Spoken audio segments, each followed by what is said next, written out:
Как только вижу поезд, сразу сажусь. Обожаю это дело.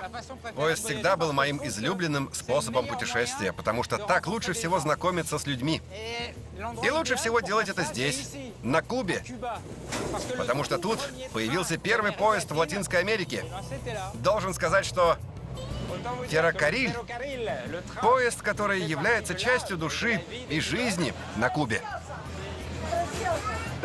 Чтобы встретить максимальное количество кубинцев, я использую максимум поездов и пересеку весь остров с запада на восток.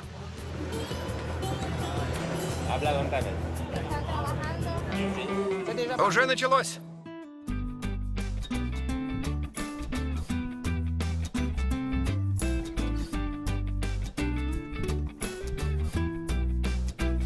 Под стук колес.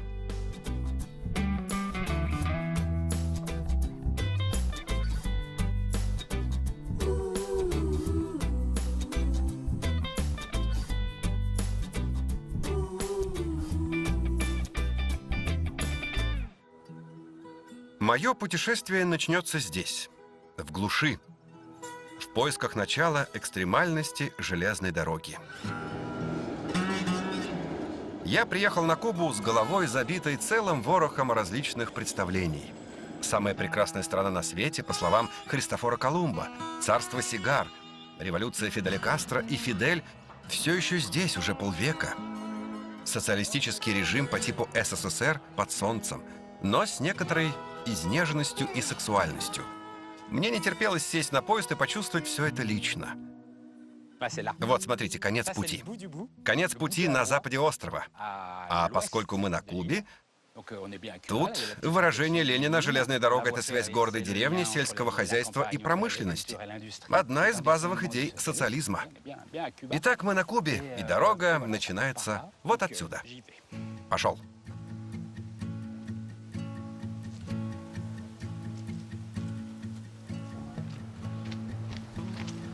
Отличный поезд. Мне нравится его цвет. Напоминает комедию «Отчаянные путешественники». Люди высовываются, потому что я постучал. Забавно.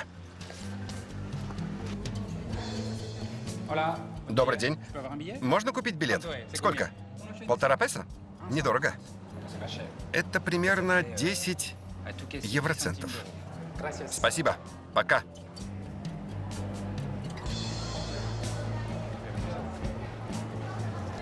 Спасибо.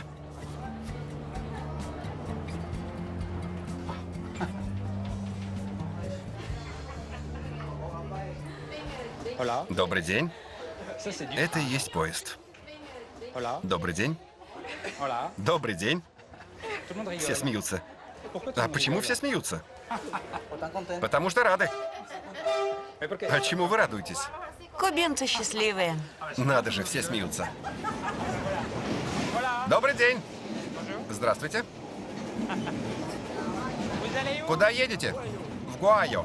А почему на поезде? Автобусов нет, вот и едем на поезде.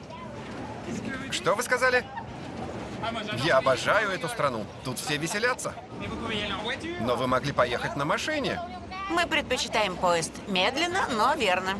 А до какой степени верно? Он не сломается. А почему машина сломается? Потому что нет запчастей. За этой безобидной на вид фразой скрывается основной элемент, который влияет на жизнь кубинцев с 1962 года – американское эмбарго. На Кубе очень трудно найти все, что нужно импортировать. Железная дорога также испытывает нехватку запчастей и новых локомотивов.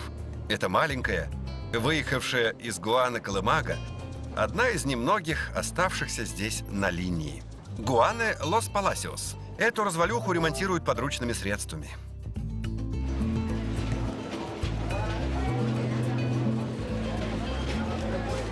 В этом вагоне спокойнее. Это первый класс? Нет, они все одинаковые. Первый класс, второй. Все однотипны. Это специально так, чтобы все были равны? Да, здесь мы все едины. Всеобщее равенство. Давно вы работаете контролером на линии? 15 лет. 15 лет, надо же! Значит, хорошо знаете линию? Да. Значит, часто встречались с кем-то в поезде? Да, за 15 лет было множество встреч. Хорошее место, чтобы соблазнять девушек. Я женат. Не хотите сознаваться? И сколько раз за 15 лет? 1, 2, 3, 4? Более-менее. Но раз нельзя говорить, не говорите.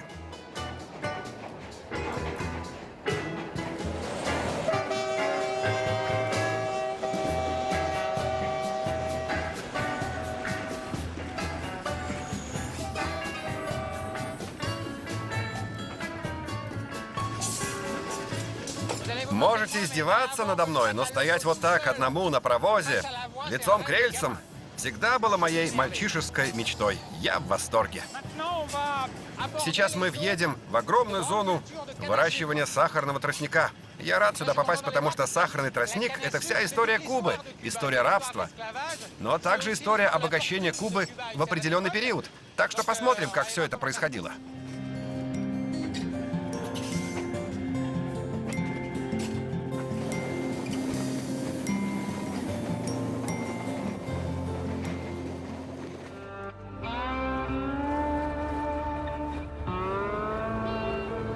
В то время, когда Христофор Колумб высадился в Америке, сахар в Европе был очень редким и драгоценным продуктом. Его взвешивали ложками и импортировали с Востока по бешеным ценам. Именно Христофор Колумб во время второго путешествия начал выращивать тростниковый сахар на Карибских островах. Это в корне изменило историю региона, принося затем прибыль богатым плантаторам и несчастье тысячам рабам. И сегодня тростниковый сахар является такой важной культурой на Кубе, что есть даже министр тростникового сахара.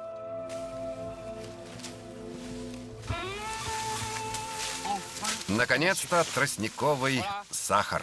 Добрый день, как жизнь? Черт, я вспотел. Жуткая жара. Я всегда мечтал увидеть, как растет тростниковый сахар. Он тяжелый? Да нет, ничего. Можно порезаться? А вам не жарко? Да, жарко, но есть ветерок. Духота. Как вы его рубите? Где вообще сахар? Больше всего сахара здесь, в стволе. Ну и где же тут сахар? Нет, ты его не увидишь. Но можешь попробовать. Да, я хочу попробовать. Он очищает. Отлично приготовил. Шикарно. Спасибо. Неплохо. Такой сладкий. Сладкий как... Как бы это сказать? Очень сладкая жвачка. Однако тут же хочется сплюнуть. Извините. Но сладко. Подтверждаю, это сахарный тростник. А трудно его рубить? Он сопротивляется? Да не, рубить довольно легко. Да, быстро. А почему ты вспотел? Я работал побольше твоего. Сколько часов вы работаете на полях? По-разному. Можем начать в 7 утра или еще раньше. Обычно заканчиваем работу в 2 часа дня. Но бывает, что работаем до 4. Это при такой жаре? Да, но это необходимость. Даже при такой жаре. К тому же я, старик, быстрее устаю. Могу посидеть, выкурить сигару и снова продолжить.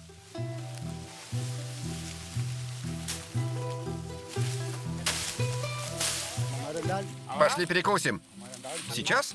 Да, сейчас. Ну ладно, пошли.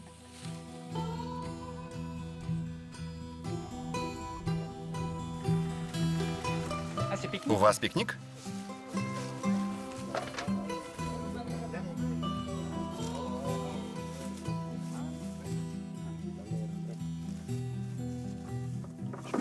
Я не хочу отнимать еду у работников. Нет, нет, ешь. А что это? Морковный сок. Морковный сок? Надо же. Поем вместе с ними. Я пойду к ним. Ваше здоровье. Вкусно? Вкусно. Морковный сок по вкусу больше напоминает сахарный тростник. Но он из морковки. У вас очень сладкая морковка, потому что добавляют сахарный тростник.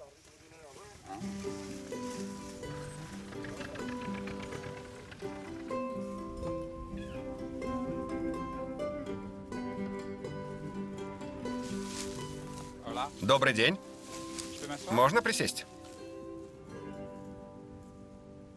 Итак, какова жизнь сборщика тростникового сахара?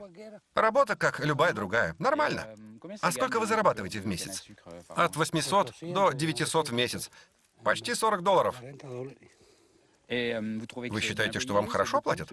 Это много или нет? Нет, этого мало. Приходится как-то с грехом пополам сводить концы с концами, потому что денег не хватает. Товар у нас дорогой, а наша зарплата не соответствует нашему труду. Прожить можно, но этого мало. Иногда тяжко приходится. Однако это лучший способ заработать. Самый доходный. К тому же мне нравится рубить тростник. Всегда нравилось. У нас отличный тростник. Много работать и заполнять много грузовиков сахарным тростником — это всегда было принято. Да? Вам приятно видеть грузовики с тростником? Я восхищаюсь этим как самым драгоценным зрелищем. Для нас грузовик, полный сахарного тростника, сродни банковской машине. Он привозит нам деньги. Согласен? Спасибо. А куда вы собрались? После обеда будем работать вон на том участке.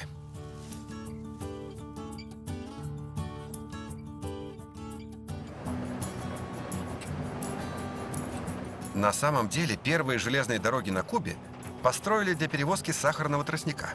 Это случилось в 1837 году, и линия стала первой железной дорогой во всей Латинской Америке. На тот период даже в Испании не было поездов, так что кубинцы ездят на поездах благодаря тростниковому сахару. Роберто! Роберто, иди сюда! Сейчас мы будем кормить чудовище. Огромное чудовище. Это хозяин чудовища. Такой зверь поглощает 12 вот таких вагонов. В каждом из вагонов 3 тонны тростника. 12 вагонов в час. Это сахар. А главный сахарный завод недалеко. И мы едем туда верхом на тростнике. Вот интересно, поездка на поезде сахарного тростника на Кубе лучше, чем неделя на Мальдивах? Увлекательнее. Увлекательнее, потому что можно любоваться окружающими пейзажами. Вот как? Даже после стольких лет? Сколько лет вы работали на тростниках? 47. И после 47 лет вам все еще нравятся поля тростникового сахара? Да, это как любовь к женщине. Можно прожить с ней всю жизнь и любить по-прежнему. К тому же это семейная традиция. Мой отец и братья работали на тростниках. А вы думаете о своих предках, которые были рабами и трудились на этих полях? Их было очень много. 500 тысяч, почти половина населения Кубы. Я не думаю. Мне знакома история. Учил ее в школе. Я знаю, что здесь происходило, какими ужасными были условия. Многие умерли, другие страдали жестоко. Все это история наших предков. Однако мы ее не видели и не участвовали в ней. Хотя знаем, что здесь происходило. Безусловно, это было ужасно. Вам нужно спуститься. Поезд отправляется дальше. Что, нельзя проехать? Нет, нет. Вам дальше нельзя. Иначе нас могут наказать. Надо выходить. Какая жалость. А я мечтал прокатиться на поезде с сахаром. Нет-нет, вы должны сойти, иначе мы нарушим закон. Я расстроился.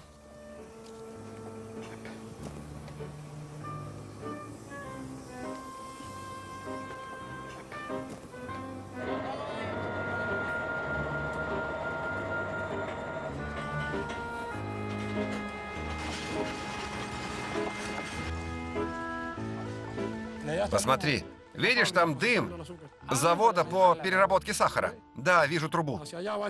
Этот поезд поехал туда. У вас есть сигара? Держи это тебе. А дадите прикурить? У меня нет с собой зажигалки. Поищем спички.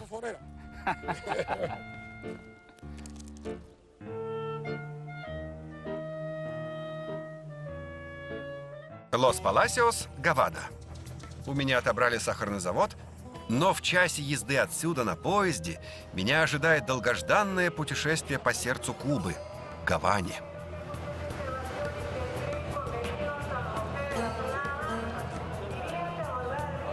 Самый важный момент – первое впечатление от Гаваны. Лучше присяду, чтобы образ отпечатался в памяти.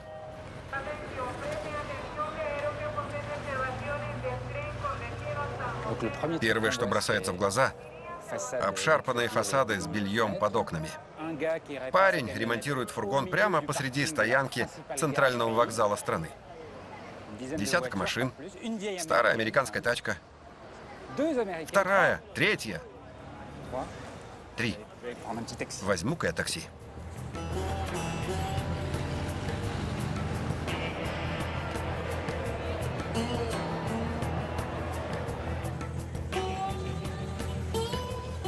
Вот, отличное такси.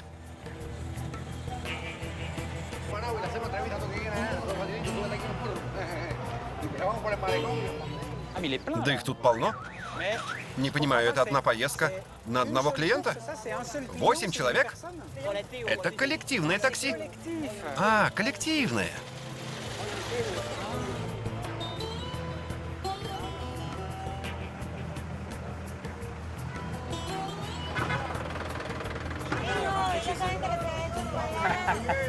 Быстро наполняется. Да, дружище, мне нужно ехать. Сейчас придет большой грузовик. У нас полно работы.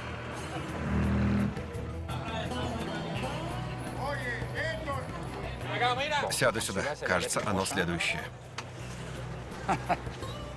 Надо залезать. Места дороги.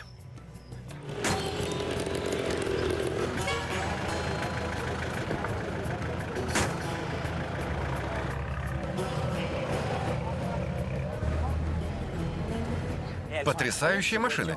Часто ездите на коллективном такси? Да, Почему? не так дорого и намного быстрее.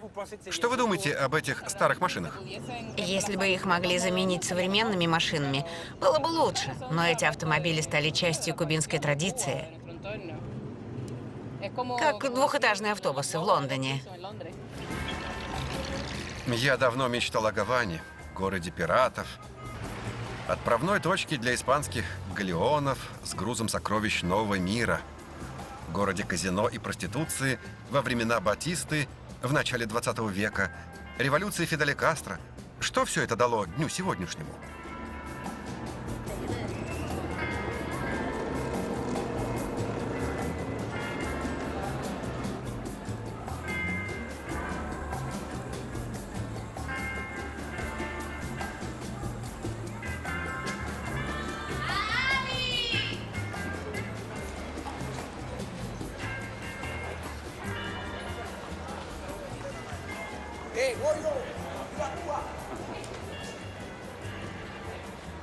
Гавана – это прежде всего особенное ощущение, которое берет за душу.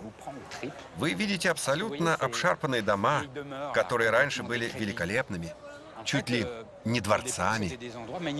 В Гаване сотни таких домов. Есть даже здания 16 века, так что это одновременно и великолепие, и развалины. Повсюду разрушения. За 15 лет в Гаване разрушились более 600 исторических зданий. И что делает эту обстановку уникальной, так это то, что после революции простые люди заселились в дома аристократов. Они изменили интерьер, в зданиях живет множество семей, и это придает атмосфере этой уличной среде ощущение народности, суетливости. Гавана именно такая. Это одновременно и великолепие, и разруха, и энергетика. И это делает ее уникальной.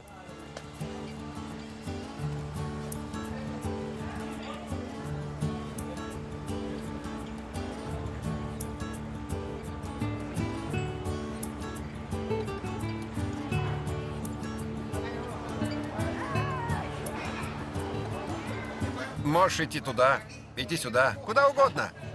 А можно к вам зайти? Да заходи. Да? Отлично.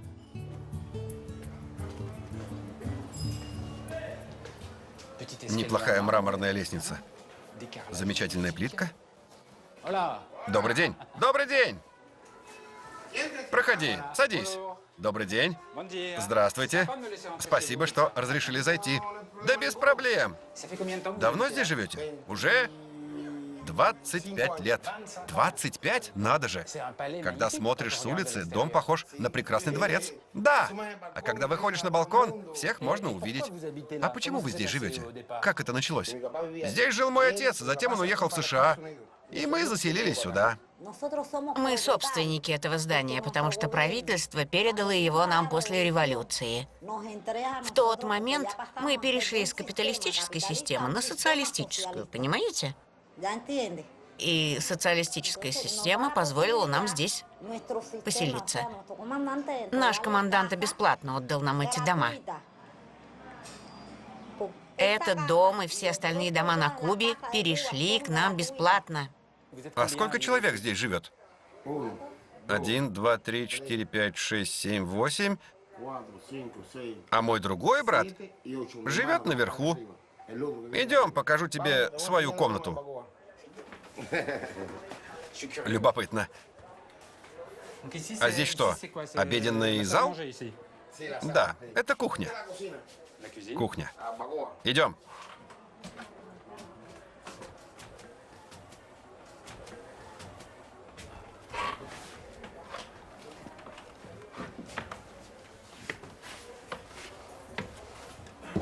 А это чья комната? Это комната для 3 детей. У вас 3? 3 моих детей спят здесь. А где спите вы с женой? Тут.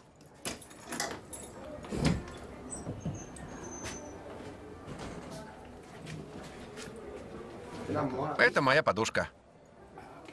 Вам принадлежит лишь часть этого здания? Тут был один большой зал. Внизу такой же. Мой отец разделил их на комнаты. И этот дом, эти квартиры принадлежат вам. Вы собственник. Да. А вы можете его продать? Нет. Я собственник, но продать квартиры не могу. Это противозаконно. Я не могу продать. Зато могу обменять. Можно обменять их с кем угодно. В любой провинции. А вы хотите обменять жилье? Я бы хотел жить с большим комфортом, чтобы у моих детей было больше пространства. Нашли уже кого-то? Еще нет. А как вы ищете? Нет, я не ищу. Но если кому-то понравится мой балкон, он предложит мне поменяться. Если меня это устроит, если предложение будет выгодным, я посмотрю другой дом, и если понравится, я поменяюсь. Если не понравится, не стану меняться. Например, если это будет такой же поделенный дом внутри, мне это не интересно, потому что я окажусь словно в дыре. Не то, что здесь. Поднимаешься по ступенькам и сразу же выходишь на балкон. Это очень удобно.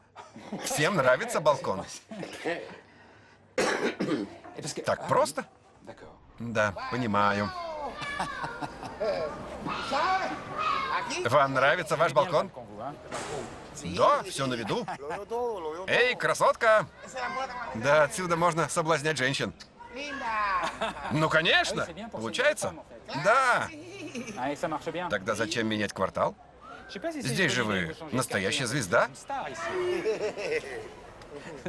Большое спасибо. Спасибо за приглашение. Это было здорово. Спасибо.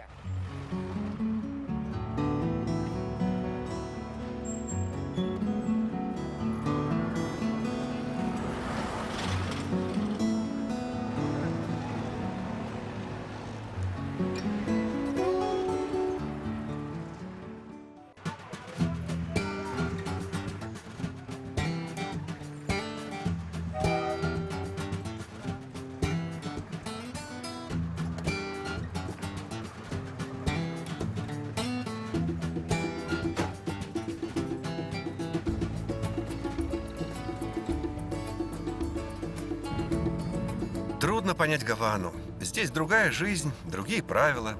Изменения происходят, но многое остается сложным. Например, правительство Фиделя Кастро запретило ввоз американских автомобилей на Кубу после революции. То есть все здешние машины ездят с 1959 года. Я не мог понять, как это возможно, что 50-60-летние машины работают до сих пор, и почему у кубинцев так мало новых машин. Чтобы разобраться в этом деле, я отправился в автомастерскую. Попробую найти главного. Тук-тук. Вы шеф? Да. А что вы делаете? Поршень для тормозной втулки. А что это за тормозная втулка? Она дает импульс тормозной жидкости. И вы делаете совершенно новую деталь из куска каучука? Верно. То есть берете такой кусок каучука и делаете из него тормоза? Да, именно так и делаю. С ума сойти. Я давно уже не видел, чтобы люди сами вытачивали детали. Просто такие детали не найдешь на рынке на Кубе, поэтому мы сами создаем автомобильные детали. Например, у машины, что во дворе, система торможения была основана на ремнях. А сейчас стоит дисковая. То есть получается, что мы усовершенствовали машину. Заодно сменили мотор, потому что он потреблял много горючего. Рехнуться можно. Вы улучшаете машины, которым по 50 лет, сохраняете их форму, но постоянно улучшаете благодаря вашему таланту. Получается, что так? Да, именно так. Идемте, я покажу вам американские машины, которые будут ездить еще 50 лет. Уже сделали. Движок от Тойоты, русский водяной насос, итальянская тормозная система от Фиата, немецкие диски от Мерседеса и другая тормозная система оттуда же. А вот это сделано кубинскими мастерами. Как кубинскими? Разве это не оригинал? Нет. То есть ничего оригинального? Погодите, я чего-то не догоняю. Какой смысл полностью все переделывать? Ведь это дорого стоит, ставить эти импортные детали. Мотор от Мерседеса. Ну, если можно купить новую машину. Нет. Нет? Почему нет? Возможности нет. Мы не сможем тебе ответить, только правительство может объяснить, почему у нас нет новых машин. А почему правительство не покупает новые машины? Вот именно, у них и спроси. Они могут дать единственное объяснение. Можешь спросить у любого члена правительства, хотя бы у министра финансов. У них у всех будет только одна точка зрения. Да что ж, это и есть Куба. По-моему, парень не врубился. Да пойми, если бы у меня была новая машина, я бы не смог ее продать. Но машина до 56-го? Нет, 59-го. Да. Мы можем продать их другим кубинцам. Это разрешается. Как у вас все сложно? Да, правительство предоставляет возможности для ремонта этих машин. Движок не контрабандный. Его продало правительство, и благодаря такому решению эти машины 56-го года, почти мои ровесники, потому что мне 60, могут до сих пор оставаться на ходу. Такое решение помогло многим оставаться на плаву и даже заработать денег на жизнь. Жизнь кубинцев извивается между этими крайностями. Они стараются сделать все, что могут. Это верно. Мы словно в пустыне, где пытаемся выжить. Кубинская находчивость. Ты понимаешь, мы находим вкус к жизни в этих сложностях и усилиях на работе. Это дает вкус к жизни. Словно адреналин во время стресса. Он должен выходить время от времени, чтобы лучше чувствовать себя. Ну, примерно как на американских горках. Адреналин? Ясно. Спасибо. Если снова будешь в наших местах, заходи. И эта машина будет на ходу через 50 лет? Даете слово? Такого же цвета? Да. Ладно, чао.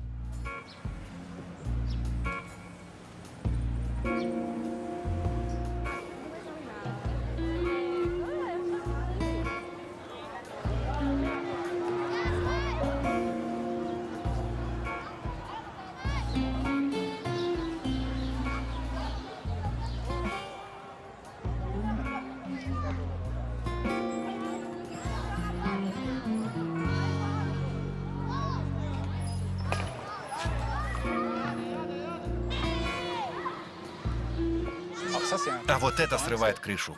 Бейсбол считается чисто американской игрой, однако на Кубе это национальный вид спорта. Дети после уроков играют в него на всех улочках Гаваны.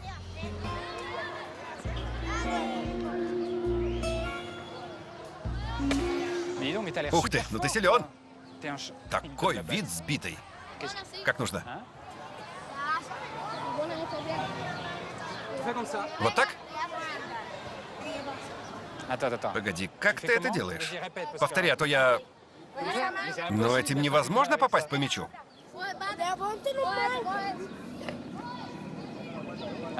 С этой битой лучше?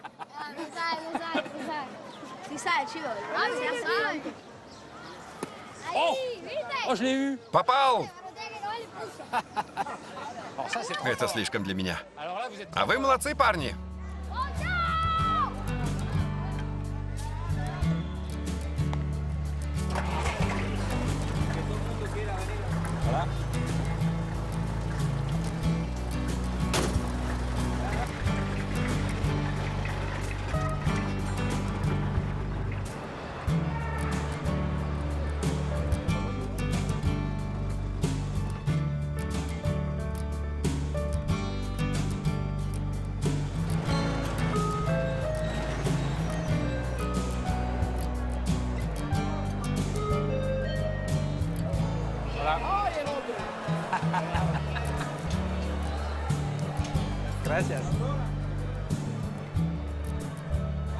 Кажется, это не мой поезд, но прошу взглянуть на него повнимательнее.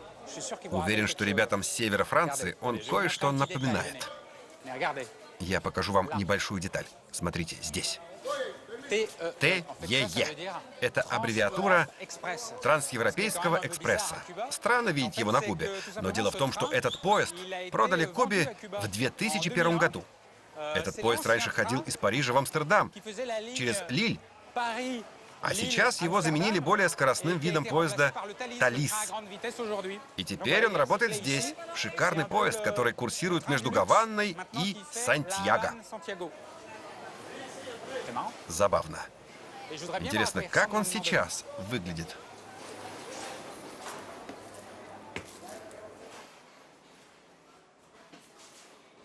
Да, почти ничего не изменилось. Странно. Не знаю, можно ли мне здесь находиться. Это последний поезд, на котором был вагон-ресторан между Парижем и Лилем, со столиками и скатертями. Это ушло теперь.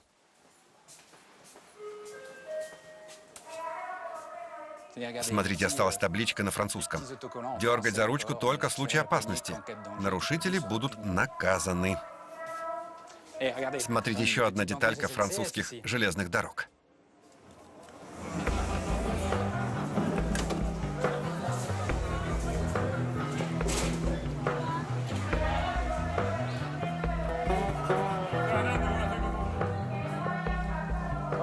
Добрый день. Можно садиться? Да, проходите.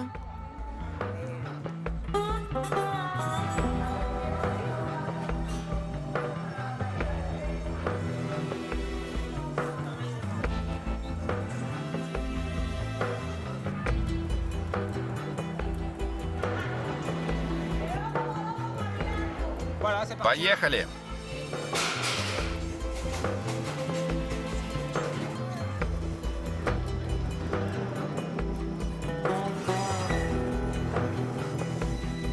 Я покидаю Гавану со странным ощущением. На самом деле мне не хочется уезжать. Гавана — это загадка. Вначале я хотел все понять, разложить по полочкам. Но намного больше удовольствия получил, когда перестал допытываться, а поддался очарованию города.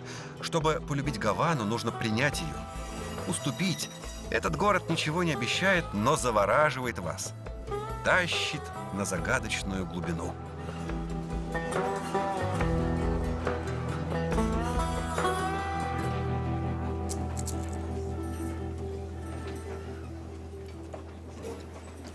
А вкусно? А что это? Жареные бананы. Марикита. Марикита? Чичарита. моей деревне говорят «Марикита». А чему вы смеетесь? Дело в том, что «марикита» — бранное слово. Да? «Марикита» — это чичерита. На другом конце острова оно означает совсем иное. А что это означает? Ну, «марикита» — это гомосексуалист. Вот как? Нельзя так обращаться к мужчинам.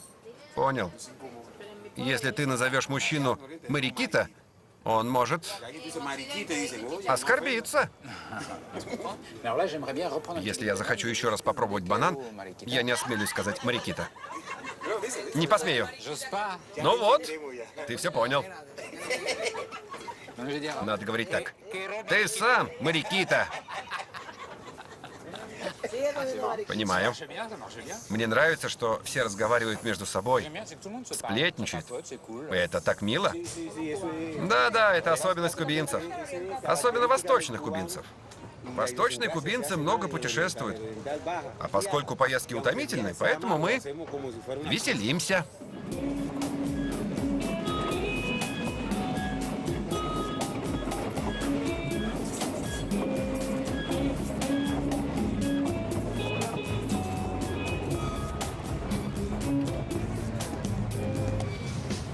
Что он делает? Направляемся в Тринидад. 5 часов езды. И в кубинских поездах трудно остаться в одиночестве. В любом случае, 5-часовая поездка на Кубе — это совсем не то же самое, что 5 часов езды на родине. Другое отношение ко времени. Ну и контролерша не такая суровая.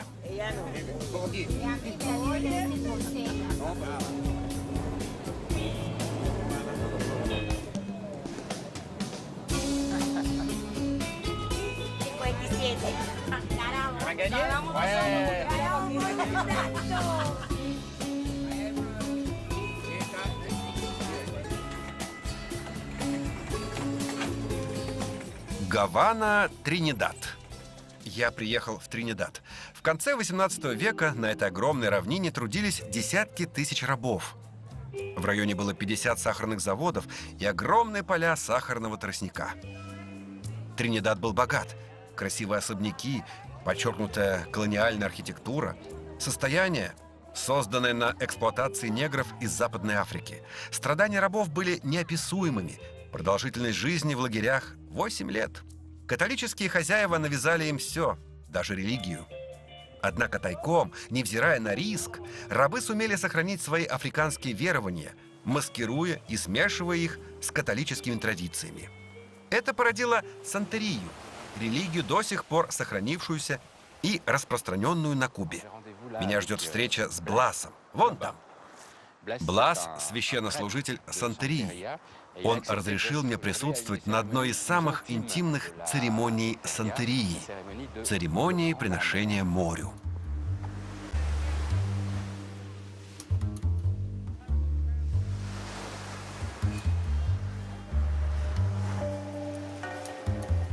Добрый день. Добрый. Я хотел поздороваться, но это было ошибкой. Он уже сосредоточился.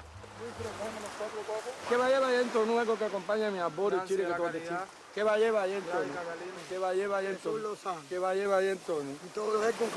¿Qué va a llevar dentro? No ciencia hará oculta aquí en Trinidad en todo esto ojo guardiachero vengo buscando la salud, la vida, la paz, la tranquilidad. Hablo con Acanari, Chicuaco, tonto sordo y tonto Aricú, Babago, la bendición de Jesús. Y todo esto va de ocurrir en una sola palabra. Dale. Подношение морю – это жертвоприношение Джимайи, покровительницы океанов и женщин.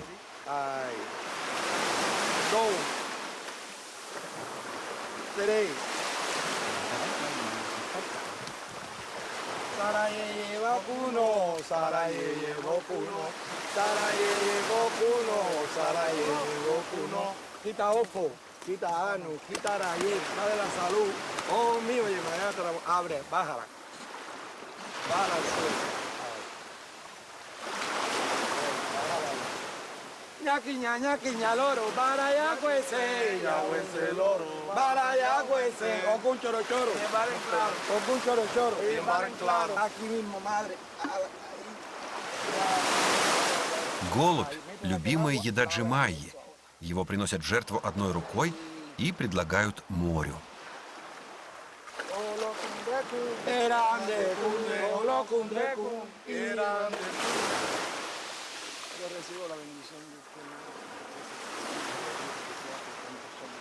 La bendición y boro. La bendición de Olofi.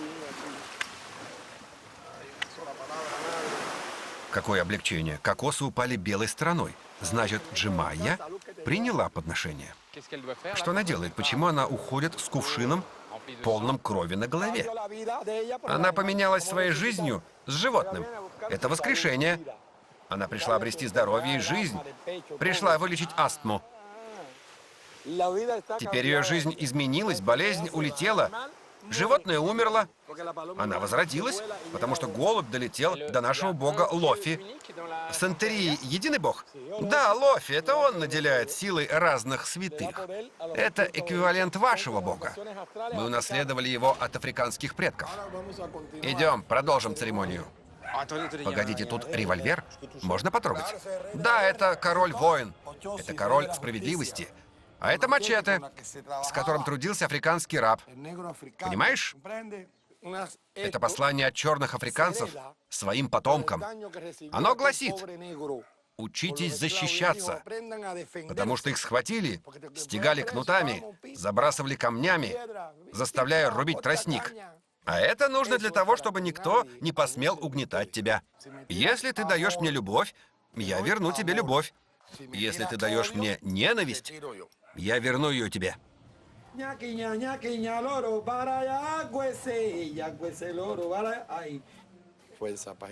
Чтобы ты была здоровой, спокойной и миролюбивой.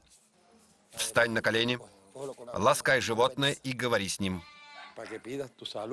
Говори с ним. Попроси у него здоровья и жизни. Попроси спокойствия, чтобы оно тебя защищало. Вставай, но грациозно. Ogun choro choro a llevar carrera de cunde. El egua de cun. El egua de cun. La fuerza, la pala. Ay, a cheo numi la cheva balao de eso de Cubagua. La bendición, el ese can, el ese da mañana que está somos, que viene dándole la fuerza, la paz, la tranquilidad, desenvolvimiento, la firmeza. Однако жестокий обряд. Aquí entra ahí, para allá, para allá. Что вы чувствуете после этой церемонии? Я ощущаю прилив силы. Такое впечатление, что у меня забрали что-то плохое. А что плохое? У меня болел живот, болели ноги, бедра, а сейчас я себя отлично чувствую. Более сильный. Прям так, моментально? А раньше вы такое делали? Нет, это в первый раз. Ракушка подсказала, что нужно провести церемонию оздоровления. Удивительно то, что у вас на шее католический крестик. Да, я христианка, но также верю в наших святых. И Элегуа, вот этого. По четвергам иду на мессы, а затем провожу обряды здесь. Ясно, надеюсь, вы будете здоровы. И вам желаю здоровья.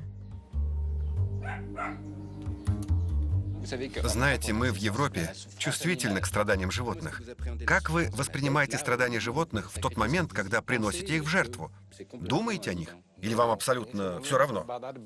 Нет, в тот момент, когда животное отдает свою жизнь, святой благодарит меня и поддерживает.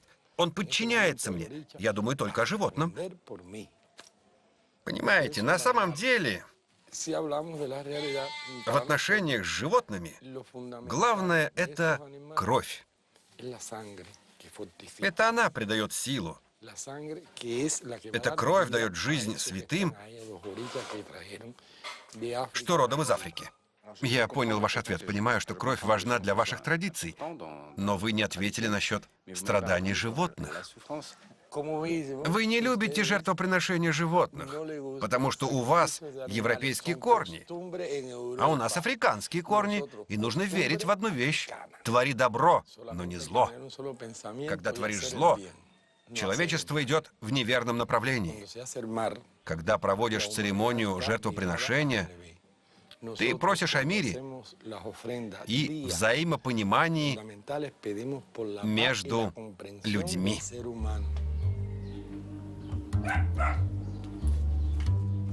Это было очень интересно. Чтобы понять афро-кубинскую культуру, нужно провести здесь много времени.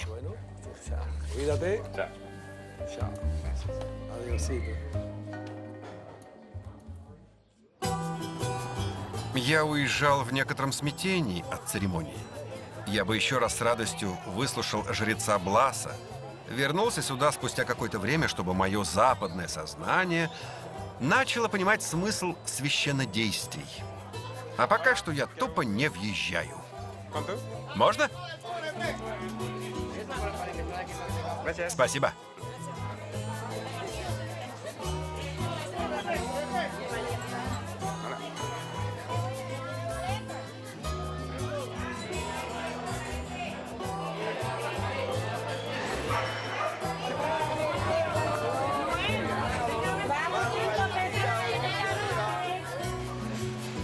Последний прямой отрезок.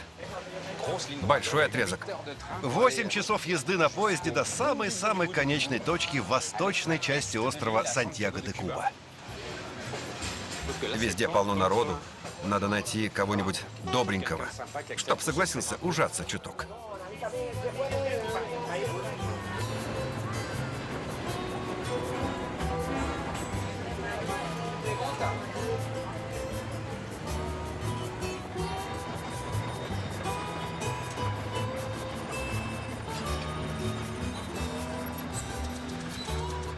Тринидад, Сантьяго-де-Куба.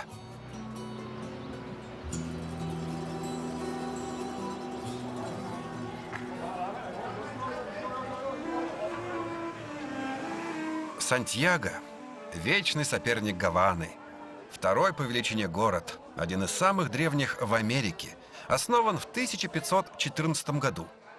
Я ощутил здесь несколько иную атмосферу, более изолированную, более смешанную, однако при этом более чувственную.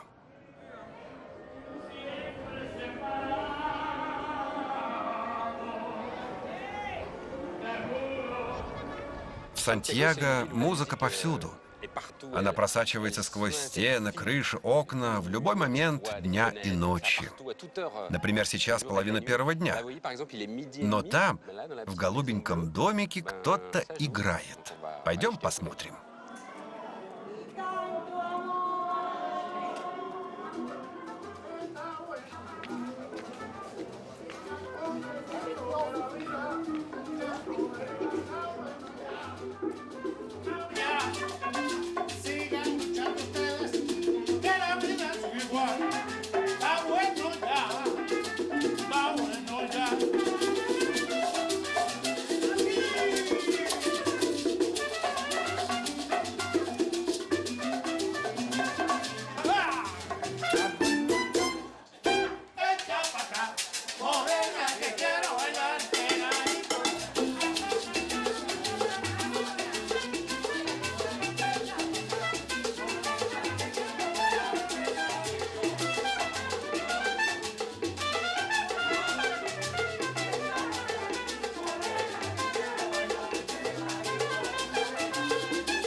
Это лучшие звуки на свете. Звуки Восточной Кубы. Понимаешь? Лучшие в мире? Да, лучшие в мире. Не видишь, что здесь танцуют иначе? Вот почему я сейчас танцевал. Восточные звуки наиболее интимны для танца. Самые интимные. Более интимные, чем звуки Гаваны? Звуки Гаваны слишком быстрые. Они другие, хотя и остаются кубинской тональностью. А какова философия вашего звука? Это образ жизни, внутренние ощущения в наших сердцах. Мы родились от музыки. Наша музыка прекрасна, как цветок, а мы ее дети. Чтобы жить, нам нужен этот кислород, которым является музыка. Без нее нам не жить. Я крайне рад нашей встрече.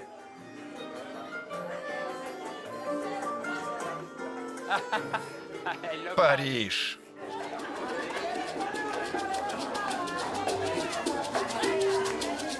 Мое путешествие заканчивается здесь.